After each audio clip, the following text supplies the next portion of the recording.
Bien, bah écoutez, on va pouvoir commencer ce webinaire consacré cet après-midi au thème des chutes de hauteur, des travaux hauteur pour les opérateurs. Donc nous sommes ravis de vous retrouver donc dans les locaux de la Fédération française du bâtiment. Je suis Alain Cornoux, conseiller en prévention à l'OPP-BTP, organisme professionnel de prévention du bâtiment et des travaux publics. Et pour animer ce webinaire, je suis accompagné de Guillaume Escoffier, de SIST BTP, et de Guillaume Flandin, de la CARSAT. Donc je vais les laisser se présenter. Oui, bonjour à tous. Donc effectivement, Guillaume Escoffier, je suis IPRP, donc intervenant en prévention des risques professionnels au service centre au travail du BTP de la Loire, basé à Saint-Étienne. Bonjour à tous, Flandin Guillaume de la CARSAT Auvergne, la CARSAT qui représente l'assurance maladie en région, Risque Pro, et donc j'interviens dans les entreprises en tant que préventeur Risque Pro pour éviter et diminuer les accidents du travail et maladies professionnelles. Ok, merci. Donc nous sommes partis pour à peu près une quarantaine de minutes ensemble. À l'issue de ce webinaire, vous allez recevoir un questionnaire de satisfaction qui vous sera envoyé par Samira. Donc Samira, c'est donc ma collègue, collaboratrice, qui se trouve actuellement en région parisienne, parce qu'il faut savoir que cette action est nationale sur tout le territoire français. Et donc Samira fait office de modérateur. Donc en fait, vous avez sur votre présentation sur la droite un cadre de fil de conversation qui va vous permettre en fait de répondre à un certain nombre de questions qu'on va vous poser. Et ça va vous permettre aussi de poser bien sûr des questions si vous en avez. Et ça permettra ensuite à Samira de me renvoyer eh bien, vos questions, vos réponses, ainsi de suite. Et donc par ce fil de conversation, eh bien, elle vous enverra donc en fait session ce questionnaire. Alors, il faut savoir que dans ce questionnaire, il y a un mot-clé qu'il faudra deviner tout au long du déroulé de la présentation. Donc, ce mot-clé est un mot en lettres jaunes, il est bien visible, et c'est pour vous permettre eh bien, de rester, bien sûr, attentif au déroulé. Voilà. Et donc, je vous adresse tout de suite une vidéo de lancement de la semaine de la prévention, ce que donc nous vivons actuellement du 29 mars au 2 avril. La prévention, c'est toute l'année sur vos chantiers pour travailler en sécurité. Mais la semaine de la prévention, vous connaissez ? Eh bien, c'est faire le point, échanger et partager les bonnes pratiques de prévention contre les risques professionnels du bâtiment. 5 jours pour répondre aux questions prévention que l'on se pose toute l'année quand on veut améliorer la prévention dans son entreprise. Eh oui, parce qu'on ne joue pas sa sécurité sur un chantier. C'est risqué. Ça vous dit ? Alors connectez-vous. Retrouvez les préventeurs en ligne avec un dispositif de webinaire ludique et interactif adapté à chacun. Si vous êtes chef d'entreprise, encadrant ou salarié. Une semaine pour découvrir des solutions prévention concrètes pour un chantier 100% gagnant. La semaine de la prévention est organisée par la Fédération française du bâtiment, accompagnée par l'OPP-BTP, les SIST BTP et la CNAM. Voilà, et bien écoutez, c'est parti pour déjà tester vos connaissances sur le sujet. Donc je vais vous adresser des questions et vous allez y répondre par le fil conducteur. Alors première question, pour effectuer mon travail, je dois privilégier les protections collectives. Donc V pour vrai par exemple, et F pour faux. Allez-y, c'est à vous de répondre.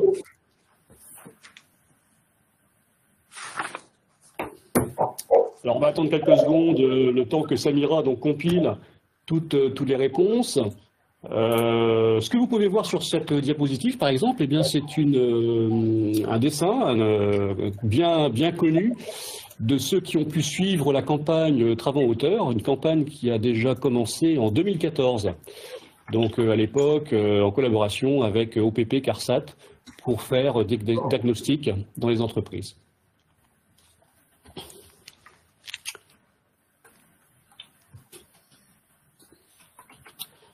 Alors, majorité de vrai, parfait. Bah, écoutez, vous avez tout à fait raison, hein.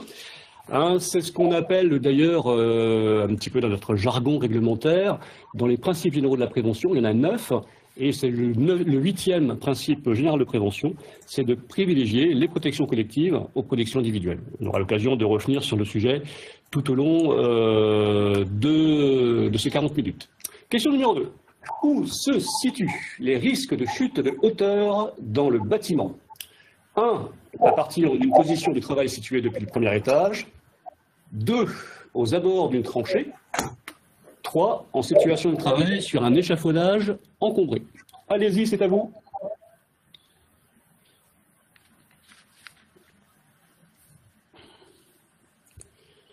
Alors vous le voyez sur la photo, il n'est pas au premier étage, hein. Il n'est pas au premier étage, il n'est pas au rez-de-chaussée non plus. On peut imaginer que là où il a une très belle vue, c'est peut-être le cas d'ailleurs pour bon nombre d'entre vous qui font des métiers de couverture, d'étancheurs aussi, de charpentier bien sûr, ou dans votre activité quotidienne, eh bien vous êtes un petit peu sur les hauteurs, voilà.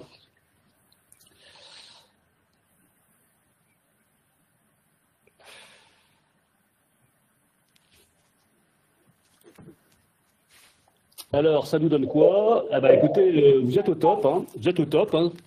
Effectivement, les réponses du moins, c'est le point 1, c'est le point 2 aussi. Une tranchée, pourquoi? Bah parce qu'une tranchée, donc, c'est un dénivelé donc, en négatif, donc avec un risque de chute de hauteur.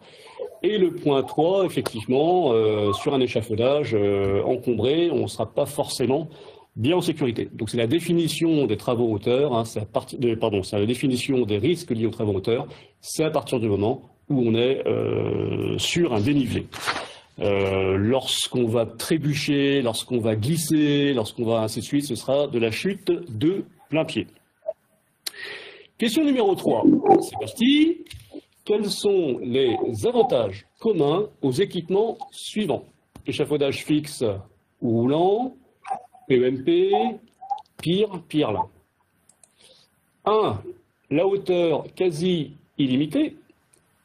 2. Le réglage de la hauteur du plateau au poste de travail. 3. Le chargement important des planchers. 4. L'accès en sécurité au poste de travail. Allez-y, c'est à vous. Alors sur la photo, eh bien, c'est une magnifique PIRL, hein, une plateforme individuelle roulante. Elle qui veut dire légère ou pas légère.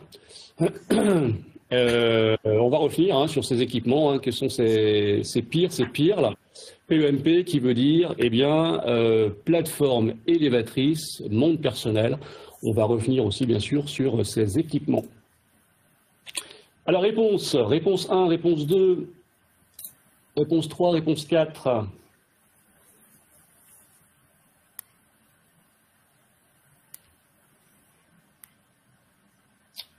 Le temps que Samira fasse la compile de toutes vos réponses, qu'elle me donne la tendance surtout.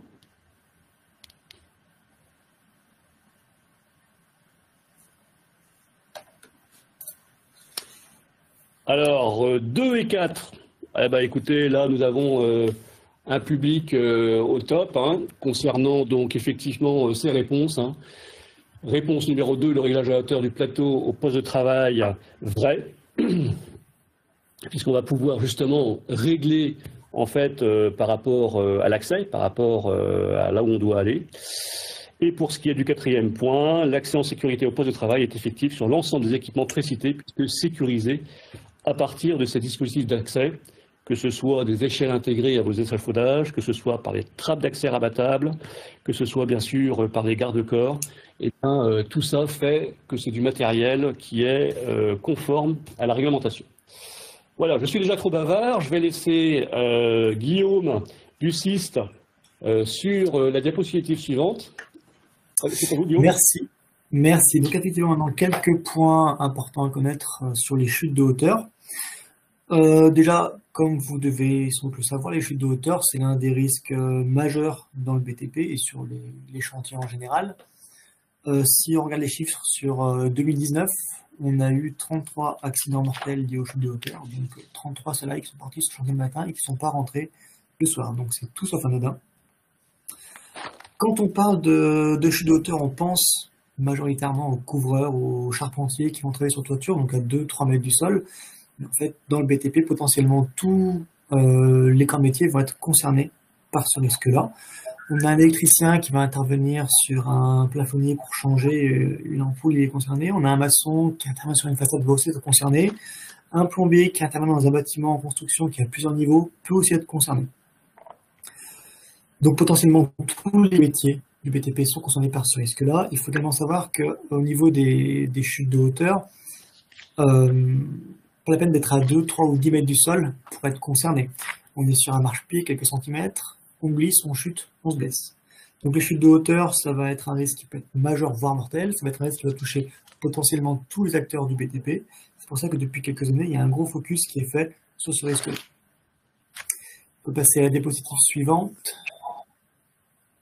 Merci. Donc, petit rappel, le risque de chute de hauteur, comme tous les risques de votre entreprise, doit être évalué dans votre document unique d'évaluation des risques.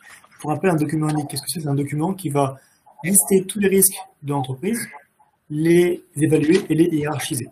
Et en face, l'entreprise doit proposer des actions de prévention pour limiter l'arrivée de l'accident. Actions de prévention qui peuvent être, on va dire, de 3 types. Plutôt organisationnelles, réfléchir en amont du chantier pour limiter au maximum les travaux en hauteur, qui vont être techniques, se poser la question de savoir si on va installer plutôt un quart-corps, plutôt un échafaudage, plutôt un filet de sous-face, et des actions qui vont être plutôt, on va dire, humaines, se poser la question, est-ce que mes salariés sont formés simplement au port du harnais?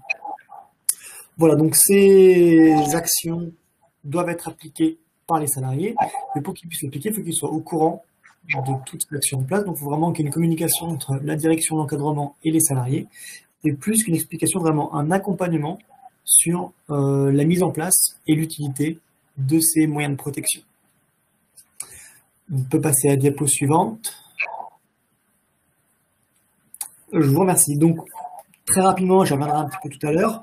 On est en plein dedans, donc un petit point rapide sur le Covid, et juste pour vous rappeler qu'on est toujours en situation sanitaire assez compliqué. On attend un discours du président ce soir. Donc, pour l'instant, pour soi comme pour ses collègues de travail sur chantier, on ne se relâche pas, on continue d'appliquer, quoi qu'il arrive, les gestes barrières, tous les moyens qui permettent de limiter la transmission du virus. Mais ça, je vous referai un point un peu plus détaillé un peu plus tard. Ok, merci Guillaume.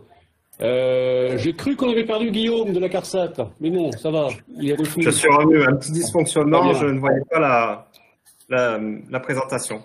Donc on a vu donc avec Guillaume Escoffier que le risque de chute de hauteur est omniprésent dans vos activités et sur les chantiers. Et on va voir dans cette partie comment s'en protéger.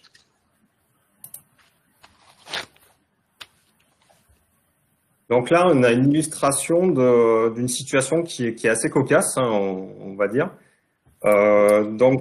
N'hésitez pas à nous donner votre avis sur cette illustration par le biais du chat. Donc là, on est avec un opérateur qui va changer un luminaire, donc qui est symbolisé par Napo, le personnage des films de sensibilisation de l'INRS, et qui est donc sur un escabeau qui est lui-même posé sur une plateforme élévatrice mobile de personnes qui est un petit peu courte pour aller changer ce luminaire. Donc, ce que j'aurais aimé savoir, moi, c'est est-ce que ça arrive, est-ce que ça vous arrive un petit peu sur chantier d'avoir recours un petit peu à des systèmes D et à ce système un petit peu débrouille? Parce que là, on peut penser qu'on est sur une situation qu'on arrive devant le fait accompli, qu'on avait prévu donc une plateforme élévatrice qui est un peu courte, et donc on utilise Escabeau pour pouvoir accéder à l'ampoule, donc du coup, et on est au-dessus des garde-corps, donc la plateforme et les garde-corps ne servent à rien du coup. Donc, est-ce que pour vous c'est normal d'utiliser ce type d'équipement? Est-ce que vous prenez un temps d'organisation pour partager avec vos encadrants et tout, et prévoir le matériel qui serait adapté? Allez-y, donnez-nous votre avis. Donc, si on peut déjà commencer un petit peu à débriefer, hein, c'est ce que je vous disais, on est face à une situation de système D, donc on a subi peut-être un petit peu les aléas. Et une petite piste d'amélioration, c'est que si on gère au niveau organisation en amont et qu'on prévoit le matériel qui est vraiment adapté, qui est à disposition, qui ne sera pas sur un autre chantier ou pas disponible, voilà, on pourrait prévenir ce risque efficacement. Ah, j'ai une réponse, Guillaume, qui va vous plaire.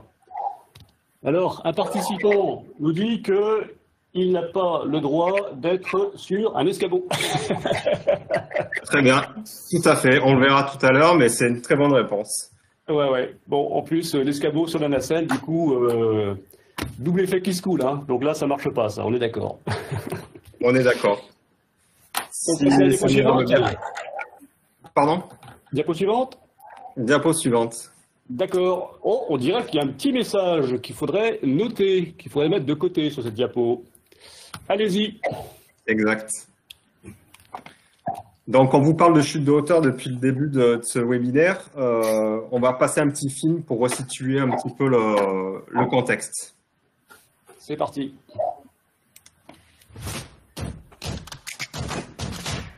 Sur les chantiers, pour accéder à son poste de travail, on est souvent en hauteur, voire dans les airs, ou souvent pas très haut.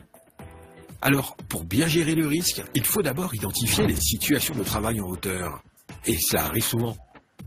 Eh bien, parce qu'on travaille souvent depuis une position élevée, parce qu'on travaille à proximité d'une dénivellation, ou depuis un équipement qui surélève la personne.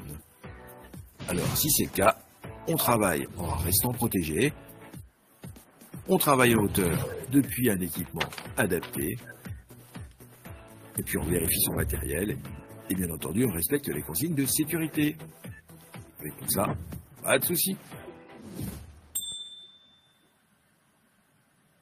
Donc, cette petite vidéo resitue bien un petit peu le contexte. Donc, ce qu'on appelle une chute de hauteur, c'est, Guillaume a commencé à en parler tout à l'heure, c'est à partir du moment où il y a une dénivellation. On n'est pas obligé d'être à 3 mètres ou à 6 mètres pour parler de chute de hauteur. Du moment qu'il y a une dénivellation, on est dans le cadre d'une chute de hauteur. Et elles se produisent quand l'espace de travail, le poste de travail n'est pas assez protégé ou que la protection n'est pas adaptée, comme on l'a vu sur l'illustration précédente avec Napro qui n'avait pas la plateforme élévatrice mobile de personnes qui permettait d'accéder directement à l'ampoule. En termes de statistiques, il y a 10% des accidents du travail, tous secteurs confondus, qui sont dus aux chutes de hauteur. Et c'est le 3e risque à l'origine d'accidents du travail. Si on resitue par rapport au BTP, par rapport à la gravité des accidents, c'est la 2e cause d'accident mortel. Donc sur 33 accidents, 33 décès qui sont à déplorer dans le secteur du BTP en 2019, sur 176, il y en a eu sur 176 décès qui ont eu à déplorer dans le secteur du bâtiment, il y en a eu 33 qui sont dus aux chutes de hauteur, ce qui n'est non négligeable. Et en termes de conséquences, là on vient de voir le pire avec le décès, mais il peut y avoir des séquelles si on s'en sort, qui sont très graves. On peut aller des fractures, des hémorragies internes, il peut y avoir des paralysies ou au pire des cas du coma. Et au-delà de ces dommages physiques, il y a aussi les conséquences psychologiques. Il peut y avoir des syndromes post-commotionnels, des stress post-traumatiques, mais également, vous qui êtes acteur du BTP et très actif sur les chantiers, il peut y avoir des difficultés qui peuvent être liées en termes d'accidents de longue durée, de rester 6 mois dans le canapé. Il y a une dévalorisation après du fait qu'on ne peut plus travailler et plus se servir de ses mains, et c'est ce qui est votre savoir-faire. Et il y a un impact psychologique derrière qui peut être dû à ça, en fait. Donc, il est très important de préserver sa santé, surtout vous, c'est votre outil de travail, en fait. Diapositive suivante, s'il vous plaît. Donc, concernant ces chutes, il y a 3 types de catégories, en fait. Donc, il y a les circulations verticales. Donc, les circulations verticales, c'est l'accès à un poste de travail en hauteur. Mais également, on en a un petit peu parlé tout à l'heure, enfin, Guillaume en a un petit peu parlé, c'était tout ce qui est montée et descente des engins. Donc, à partir pour protéger ces circulations verticales, il y a énormément de moyens qui existent. Et notamment, le plus commun, c'est les garde-corps. Donc, on voit sur l'illustration, là, pour protéger la montée d'escalier, donc avec une lisse, sous-lisse et plainte. Mais également, sur la photo en dessous, la protection d'une trémie. Par rapport à ça, donc, il y a les garde-corps en équipement de protection collective. Mais il peut également y avoir des filets en sous-face, des échafaudages, des nacelles élévatrices ou des plateformes de travail en encorbellement pour tout ce qui est activité du gros œuvre, par exemple. Ces protections collectives, elles sont à privilégier sur les protections individuelles. Donc, j'entends par protection individuelle, par exemple, le harnais. Alors, il peut être, dans certains cas, utilisé pour des opérations ponctuelles, mais uniquement dans ce cas-là, pour une opération qui va être vraiment ponctuelle. Ensuite, pour tout ce qui est circulation horizontale, à tort, en fait, on a moins de dénivellation. Circulation horizontale, donc, c'est tous les cheminements sur chantier. À tort, on a tendance à les minimiser, en fait, parce qu'il n'y a pas la même approche et pas la même perception du risque. Par exemple, un couvreur qui va être sur un toit qui va être très pentu, il va avoir plus de vigilance que s'il travaille sur une surface qui est moins inclinée. Pourtant, on a la même hauteur et on peut avoir les mêmes dommages qui seraient liés à la même chute. Par rapport à ça également, il y a une situation qui peut être trompeuse, c'est par exemple quand on travaille à l'intérieur d'un bâtiment. Par exemple, un électricien qui va travailler sur une façade, il va être beaucoup plus vigilant qu'un électricien qui va travailler à l'intérieur du bâtiment. Et pourtant, une des situations très fréquentes d'accident, c'est quand on a une trémie qui n'est pas protégée. Donc une trémie, une réservation pour tout ce qui est gaine technique, cage d'escalier, cage d'ascenseur, etc. Et dernier point, le travail à proximité des fouilles. Donc on aurait tendance à se dire que ce n'est pas une chute de hauteur, mais si en fait on peut tomber depuis une dénivellation dans la fouille. Donc là, ce qui est préconisé, c'est vraiment de remblayer au plus tôt les fouilles pour disposer d'une surface de travail qui est plate. Samira, si tu veux bien passer à la diapo suivante.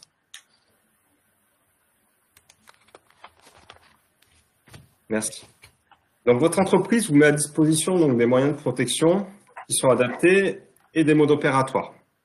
Donc, ce qui est important, c'est de respecter ces procédures qui sont établies. Parce qu'on l'a vu, si on a des situations de travail où on va se débrouiller un petit peu et mettre en place un peu un système D, on est dans le même cas que Napo tout à l'heure et on est dans une situation qui n'est pas maîtrisée.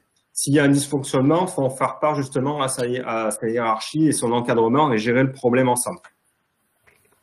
J'insiste sur le fait que chacun doit être acteur de cette démarche de prévention dans l'entreprise. Sans vous et sans l'effort de tout le monde, ce n'est pas possible.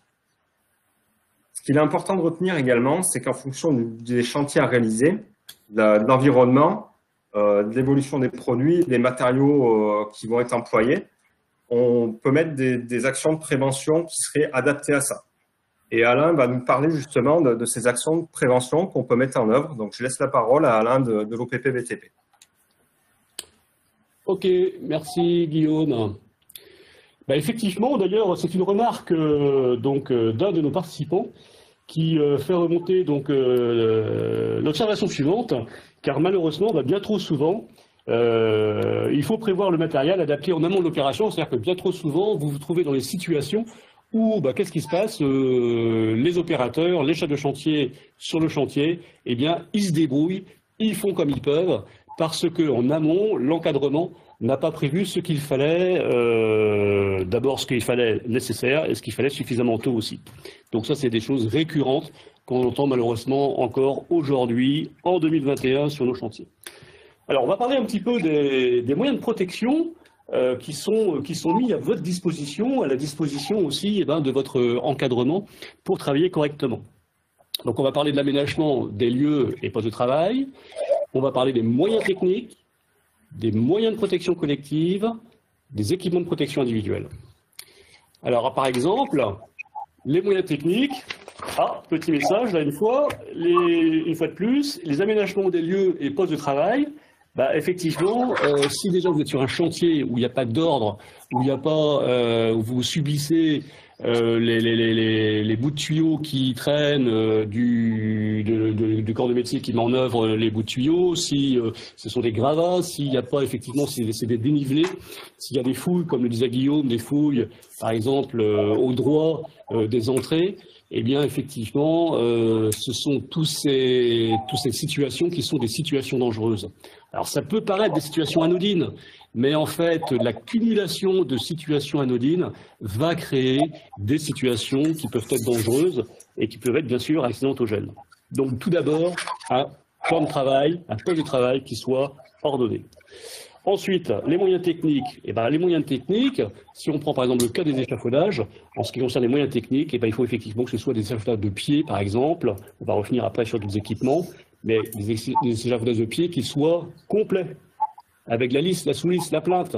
Combien de fois on voit les échafaudages qui n'ont pas de plainte, par exemple?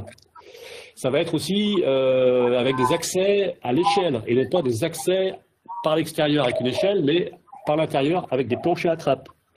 Et puis ça va être des fixations, des arrimages, des stabilisations qui soient dignes de ce nom. Hein. Pas plus tard que hier, une entreprise de gros œuvres m'appelle, arrête chantier. Arrête chantier parce que son échafaudage n'a pas de plainte. Alors, en fait, il n'a jamais vu de plainte sur un échafaudage. Et ben, en fait, il ne sait même pas où sont ces plaintes d'échafaudage. Pourtant, normalement, elles lui ont dû être certainement fournies quand il a passé sa commande. Du moins, je lui ai demandé de vérifier son nom de livraison.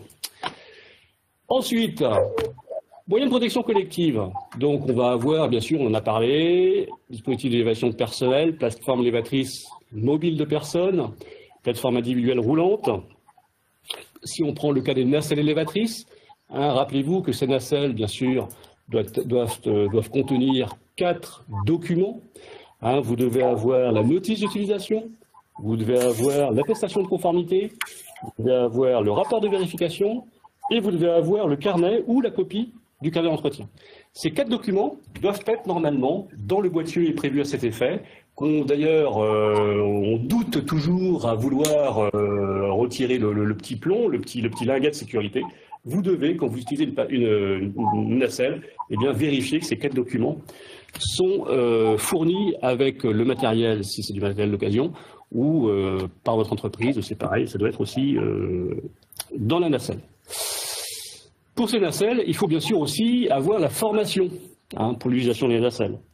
Donc, ce sera votre autorisation de conduite qui doit donc contenir l'aptitude médicale, qui doit contenir donc, le certificat CACES et qui doit contenir un troisième point qu'on voit assez rarement sur les autorisations de conduite, mais pourtant c'est la recommandation de la CARSAT, c'est la connaissance des lieux et des instructions à respecter sur les chantiers.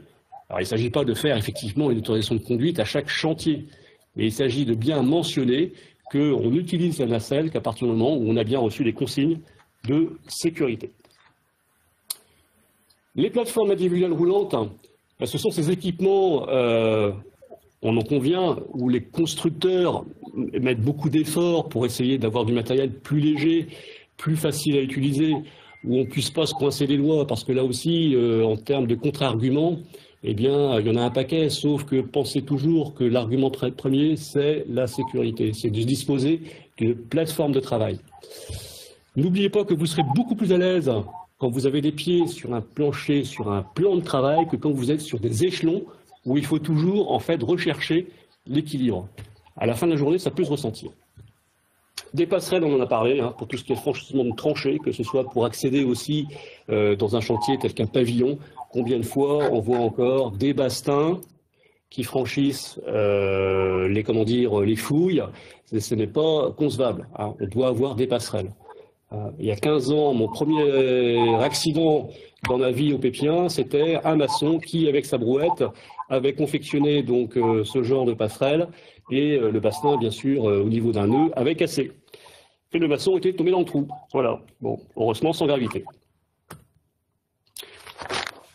Concernant les équipements de protection individuelle, eh bien, pour ce qui est des risques liés aux travaux hauteurs, ça va concerner les EPI, système d'arrêt de chute. Pourquoi système d'arrêt de chute? Parce que un EPI, équipement de protection individuelle, système d'arrêt de chute, est composé de 3 éléments. Le premier, c'est le harnais. Le deuxième, c'est le point d'ancrage. Et le troisième, eh bien, c'est ce qui relie le point d'ancrage au harnais, c'est ce qu'on appelle le système de liaison. Les systèmes d'arrêt de chute, concernant les harnais, doivent être adaptés à votre corpulence, donc doivent être à votre taille, ils doivent être réglés, ils doivent être vérifiés aussi tous les ans.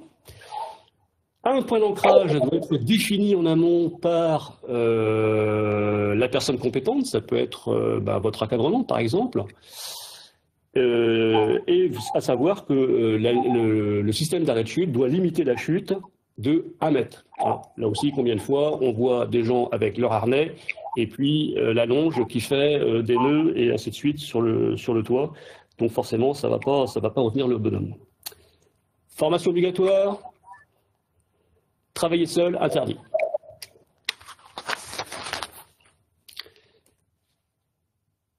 Et puis, important, bien sûr, l'axe humain, on en a parlé tout à l'heure, ce sont les formations obligatoires que doit vous délivrer votre chef d'entreprise.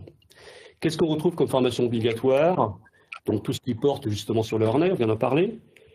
Tout ce qui est formation et travaux et déplacements sur corde, on est sur des chantiers, sur des postes de travail un petit peu différents, ce qu'on appelle les cordistes. Formation nacelle élévatrice, on en a parlé, les cassettes. Formation montage, démontage, utilisation des échafaudages. Formation conformité, réception des échafaudages. Hein. Là aussi, souvent, on a la formation montage, mais on n'a pas la formation vérification. Pareil pour les tours d'étaiement. On considère que les tours d'étaiement sont des échafaudages. Et puis, d'une façon globale, la formation réglementaire au poste de travail. Voilà, je regarde s'il y a des questions de Samira. Alors, vous pouvez rappeler les 4 documents, merci. Ah ben non, elle a répondu. Je vous rappelle, sinon, c'est pas compliqué. Notice de montage, notice d'utilisation, ça me paraît évident, hein, quand on va utiliser une nacelle, d'avoir la notice. C'est d'ailleurs pareil pour tout équipement de travail. L'attestation de conformité, attention, c'est pas le macaron qui a été, perforé par l'organisme de contrôle. Le certificat de conformité, c'est l'attestation comme quoi le matériel, il est NF norme CE. Troisième point, donc, c'est le rapport de contrôle de la nacelle, qui est vérifié normalement tous les 6 mois. Et le carnet d'entretien, c'est primordial. Pourquoi? Eh bien, imaginez que sur le rapport de vérification, vous avez une anomalie. Vous avez un point qui est défectueux. Eh bien, c'est le rapport, c'est le carnet d'entretien qui fera que ce point a été remédié et que votre nacelle est bien aux normes. Voilà, et ben je laisse la parole à Guillaume du CIST BTP pour la suite des opérations.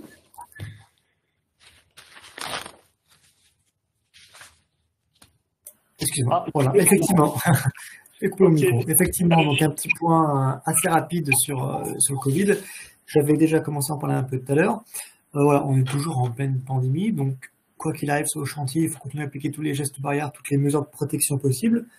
N'hésitez pas à nous dire dans le chat si vous arrivez à les appliquer, s'il y a des contraintes particulières, on peut en discuter entre nous. Mais ne pas oublier que même si maintenant, depuis quelques mois, on fait un gros focus sur ce risque Covid en particulier, les autres risques, notamment le risque de chute de hauteur, n'a pas disparu pour autant. Voilà. Si on peut passer à la diapo suivante.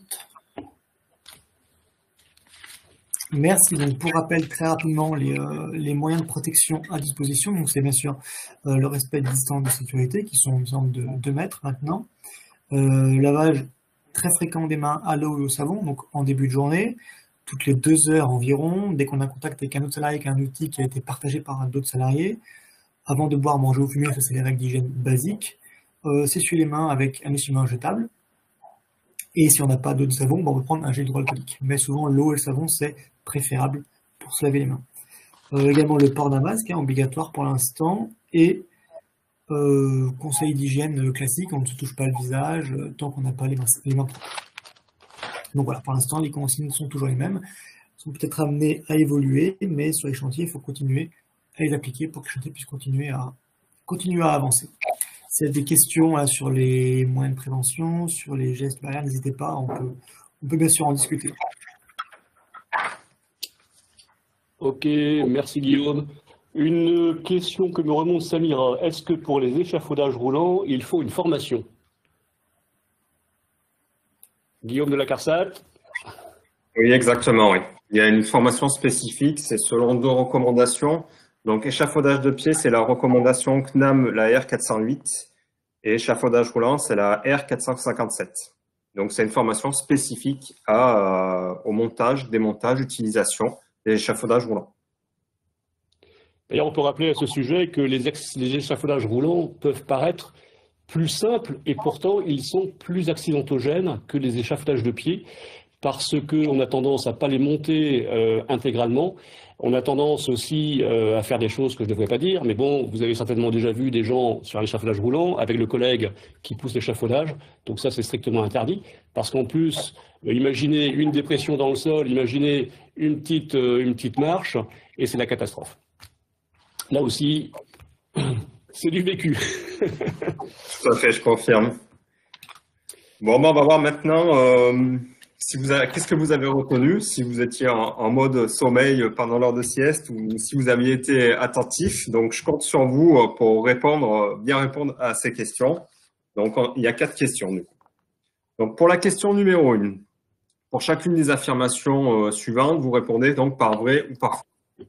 Donc, pour travailler en hauteur, est-ce que je peux utiliser une échelle comme poste de travail? Affirmation 2. Est-ce que je n'ai besoin d'aucune protection particulière jusqu'à une hauteur de 3 mètres? Affirmation 3. Je dois utiliser le moyen de protection adapté à la situation. Alors, il faut avouer que l'illustration, la situation est cocasse également. Et on repassera en termes de prévention des risques et de productivité également. Tout à fait, effectivement, en termes de risques. Et soit ils ne sont pas payés cher, soit ça coûte effectivement un bras. Remarque d'un spectateur. Ah, ça c'est pour Guillaume Duciste. Respecter les gestes barrières et le masque, même lorsqu'on prend le déjeuner ou le café. Ah. Grosse question pour les... Tout à fait, grosse question pour les pauses et les repas, effectivement. C'est comme, en général, si on peut, mais quand ça fait beau, prendre la pause dehors et manger dehors, c'est encore mieux, mais quand on mange, on respecte une distance de minimum 2 mètres avec les salariés. Si on peut manger seul, c'est encore mieux, malheureusement, pour l'instant. Effectivement, mais pour l'instant, le but, c'est d'éviter tous les regroupements non masqués. Donc, malheureusement, il n'y a pas d'autre solution pour l'instant que de manger seul, à l'écart des autres. On peut faire un petit rappel sur le guide de préconisation de l'OPPBTP, puisqu'en fait, remis à jour régulièrement tout au long des annonces ministérielles, ce guide de préconisation vous indique dans une note bien précise les écrans de protection à installer dans les bases vies. Bah oui, malheureusement, c'est comme ça.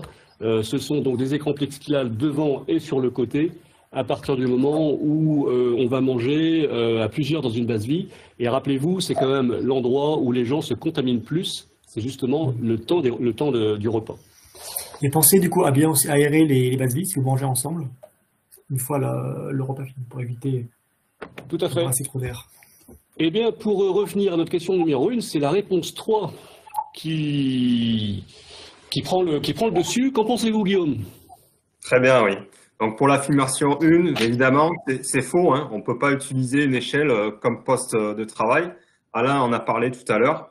On peut l'utiliser en moyen d'accès, mais à condition de l'attacher en tête et en pied et de la faire dépasser de 1 mètre du plan de travail supérieur.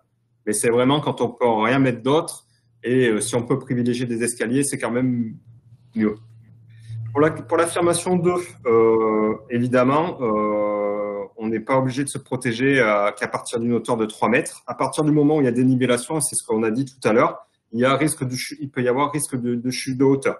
Donc c'est l'évaluation des risques qui fait qu'on va mettre en place le moyen de protection qui va être adapté. Et par rapport à l'affirmation 3, c'est donc il faut utiliser donc un moyen de protection qui est adapté à la situation de travail, c'est ce que je viens d'évoquer. Question suivante. Pour réaliser une réfection de façade d'immeuble, affirmation 1, le montage démontage d'un échafaudage doit être effectué par une personne qualifiée. Affirmation 2, lors de la pose d'un bardage, des garde-corps doivent être présents des 2 côtés de l'échafaudage. Donc là, c'est dans le cas où on a un bardage ou une isolation thermique par l'extérieur, par exemple. Affirmation 3. Pour éviter les chutes d'objets, matériaux et matériels, les échafaudages doivent être équipés de plinthes. Allez-y. Donc là, on a une belle illustration. Oui, une photo on va dire, de bonne pratique. Qu'est-ce qu'on voit là-dessus, en fait? Échafaudage de pied, mais pas que.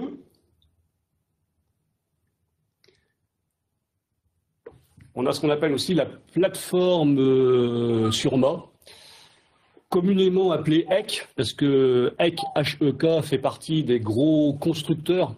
C'est un peu comme le frigidaire, hein, pour les réfrigérateurs, mais on a notamment aussi de l'Ancomat, enfin, 2, 3, 4 marques qui ont pignon sur rue pour l'utilisation de ce matériel. Extrêmement pratique, puisqu'en plus, ben, vous amenez les bonhommes, mais pas que les bonhommes, hein, vous amenez aussi le matériel.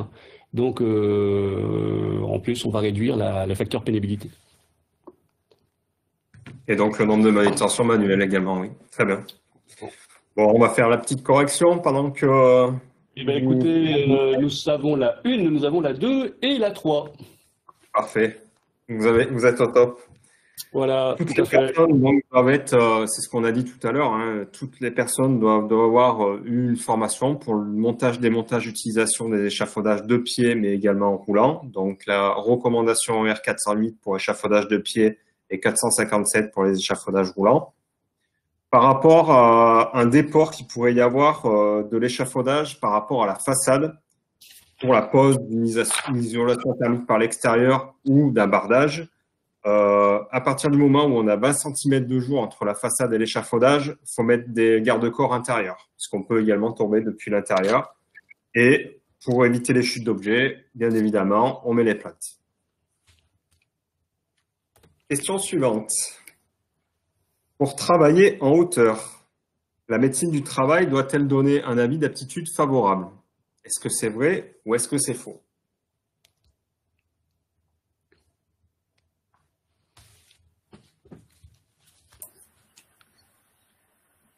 Donc, je pense que ça va aller assez rapide, hein, vu qu'il n'y a vu qu'une seule affirmation.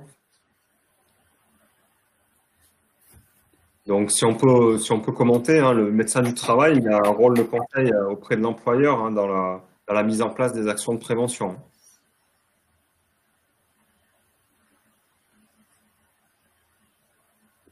Majorité de vrai, Guillaume. D'accord. Alors, c'était une question un peu piège. C'est faux et c'est vrai. Donc, il n'y a pas forcément un côté réglementaire pour tout ce qui est visite d'aptitude au travail en hauteur. Sauf, par exemple, pour le cas d'une formation montage et démontage échafaudage ou une demande du chef d'entreprise. D'accord. Question suivante. Et la dernière question. Dernière question Covid. Les matériels et équipements font l'objet de mesures de nettoyage spécifiques lorsqu'ils sont utilisés en milieu clos et uniquement en milieu clos. Est-ce que c'est vrai ou est-ce que c'est faux? Vous avez rajouté un petit indice. Est-ce qu'on nettoie les objets uniquement quand ils sont utilisés en milieu clos?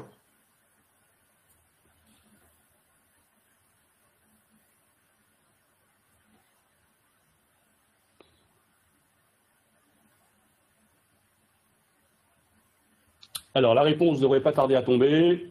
On attend dans quelques secondes.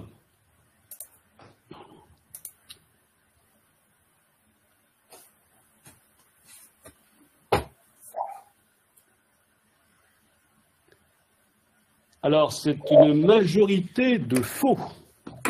Très bien, c'est parfait. Les mesures de nettoyage, en fait, c'est lié au contact entre personnel et quand on peut se passer les outils. Donc, c'est pas forcément lié qu'à l'utilisation en milieu clos. Quand on est en utilisation extérieure, également, il faut l'utiliser. Parce que ça fait partie d'un des facteurs de transmission avec les inhalations et les aérosols. Tout ce qui est... donc, il faut bien se fier au guide de préconisation de l'OPP-BTP, qui en a une version 10, et là, on a parlé ultérieurement. Et il est spécifié donc que il faut limiter le prêt de matériel entre compagnons, et qu'il faut éviter les échanges, et qu'à défaut, quand c'est pas possible d'éviter ces échanges, il faut du coup nettoyer donc les objets avec des produits détergents ou des lingettes désinfectantes.